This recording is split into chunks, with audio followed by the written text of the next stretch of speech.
So how do we get someone back? How do we get revenge if they have harmed us, misused us, mistreated us, took advantage of us? What do we do?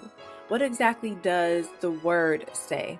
Sometimes we may think that holding a grudge against someone and holding on to anger and things like that is hurting the other person.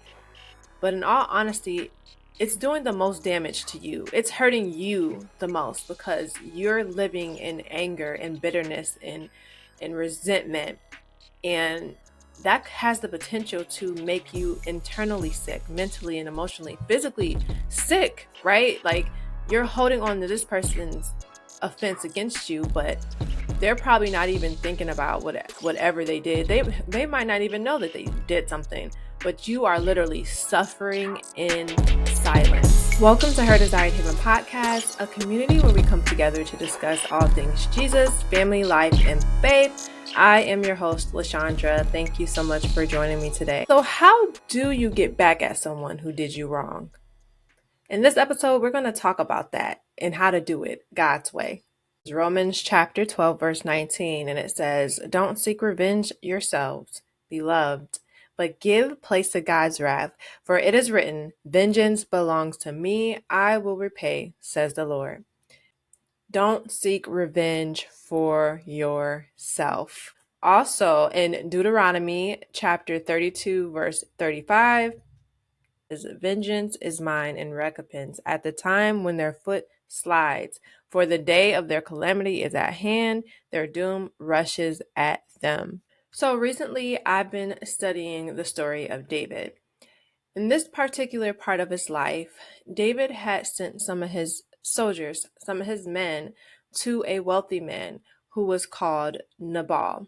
Now, Nabal was a very wealthy man, and he had owed it to David a favor pretty much to help him, right? So David sends his soldiers to Nabal to ask for food and resources, and Nabal ends up insulting David to his men.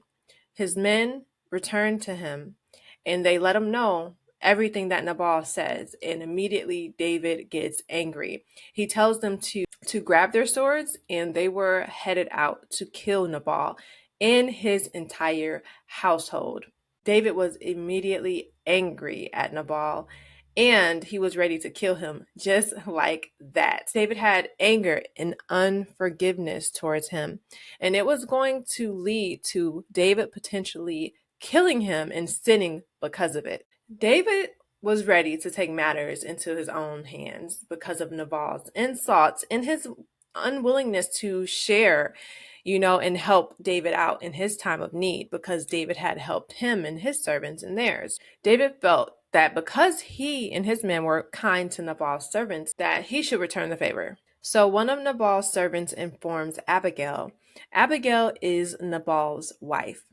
Abigail thinks very quickly. She packs food and hops on a donkey to meet David. She eventually runs into David and his men. She sees him. She jumps off of the donkey. She bows her face to the ground as a sign of respect for him, right? And then she offers him the gift of the food. She tells David, "Pay no attention to my husband Nabal," basically, to ignore him and that he was a foolish man. And she tries to kind of save the day to keep David from killing all of Nabal's house, including her, because of how mean and nasty Nabal was towards him. David accepts Abigail's request. He forgives Nabal, and he accepts the gift of food that she offered him. And pretty much Abigail spared everyone's life at this point, including her husband's, because of his mean and hateful and angry ways. She was able to keep David from killing his whole household. Abigail's wisdom and kindness is what saved Nabal's life. So Abigail informs Nabal of what happens, right? So Nabal ends up being struck by God, and he ends up dying soon thereafter. The key takeaways from this story: that we have to forgive those who have wronged us. It's not our job to punish them, to correct them. It's God's job. And as you see in the story about David and Nabal and Abigail, David was ready to take matters into his own hands. But the wisdom of Abigail saved not just, Nabal's life because David was about to kill him and his whole household, But she prevented David from committing a sin and murdering someone out of anger, out of hate, out of frustration and unforgiveness. Her wisdom and her kindness pretty much helped everyone in the situation. So we have to be able to forgive people even if they wronged us. It's God's job to take care of them in the way that He sees fit, not in the way that we believe that they should be corrected or punished. But we need to leave that up to God. It's His job to seek out vengeance. It's His job to take care of those who've wronged us. And sometimes, understandably, forgiveness is extremely hard, especially if it's a person who's close to you, who has harmed you or betrayed you. But in those moments when we struggle to forgive, it's important to ask God for help in all things, right? Seek His face, ask Him for help, ask Him to soften our hearts, to have the willingness in the heart to be able to forgive a person, even if we are justified in the way that we feel, even if they've wronged us, even if they betrayed us, backstabbed us, whatever they've done to hurt or harm us.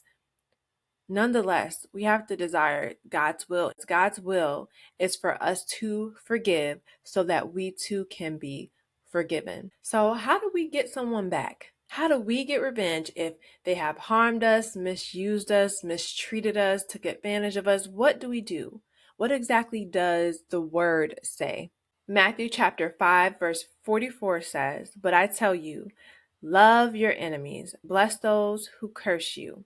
Do good to those who hate you, and pray for those who mistreat you and persecute you." So the best way you can get back at a person who has done any of these things to you, who has wronged you in any way, is to pray for them, to bless them, to love them, to do good to them. And it sounds crazy because the world's standard for forgiveness and whatever the case may be, judgment or correction might be completely different. But the way of God, His way is good. His way is good. And this is going to do nothing but produce fruit, right? Only goodness is going to come from doing the things God's way. So we have to forgive people. We have to allow God to take care of them. We have to allow God to correct, to discipline, to judge. We have to allow Him to get vengeance on those who have wronged us. And our part in it is to pray and ask God for help to forgive, to eventually get to a space where we can forgive those people, right? Even if they are wrong, God still desires and requires for us to forgive those people who have harmed us, and to pray and ask God for help to give us, take away our heart of stone, give us a heart of flesh, to soften our hearts towards these people, and to be able to heal from whatever we've been through so that we can get to a space where we can forgive them, to love them, to bless them, to do good, and to pray for them. That's our role and our part in it. And we leave it at the Lord's feet. We surrender it to Him, and we know that He's going to take care of the rest. Just like in the story of Nabal, Abigail, and David. Nabal paid for his mistreatment of David and what he did. Ultimately, David didn't have to do anything, even though he initially was going to take matters into his own hands. Abigail's wisdom and kindness turned him back around, and he walked away from it, and he chose to forgive. And guess what? Nabal still had to pay for what he did, and God took care of it. David didn't do anything. Know that when you're forgiving them, it's not just for that other person, it's for you. Because God desires us to forgive so that we can be forgiven and that we can remain in right standing with God. Sometimes we may think that holding a grudge against someone and holding on to anger and things like that is hurting the other person. But in all honesty, it's doing the most damage to you. It's hurting you the most because you're living in anger and bitterness and resentment.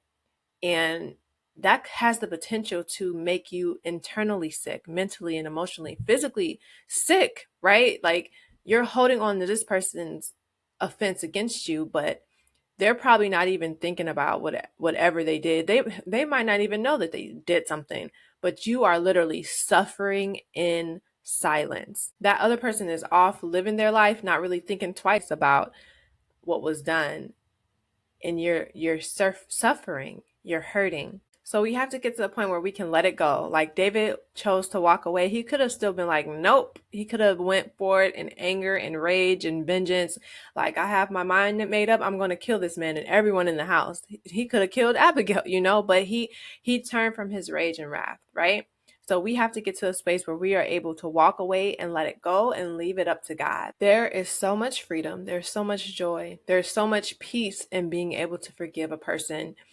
And I won't lie, like even lately, it's become, God has really shown me why things might be so hard, because I've always been a person that it was easy for me to forgive. But more recently, God has been revealing to me different things of why people might struggle, because I never understood it. Like, it's easy for me. Like, what's going on with everybody else, but he's allowed me to have so much understanding and compassion now, because I've gone through a situation recently with a friendship and with, being treated wrong for nothing that I've done, no reason, not really understanding it, and still yet praying for that person, still seeking God, and I feel like even with forgiveness, it becomes really difficult and tricky. Like, the closer the person is to you, the more hard it is to forgive. I feel like the betrayal, to forgive, the mistreatment, or, the whatever expectation we have, they let us down, whatever it is. I feel like the closer the person is to you, the harder it is to forgive sometimes. And God has really shown me,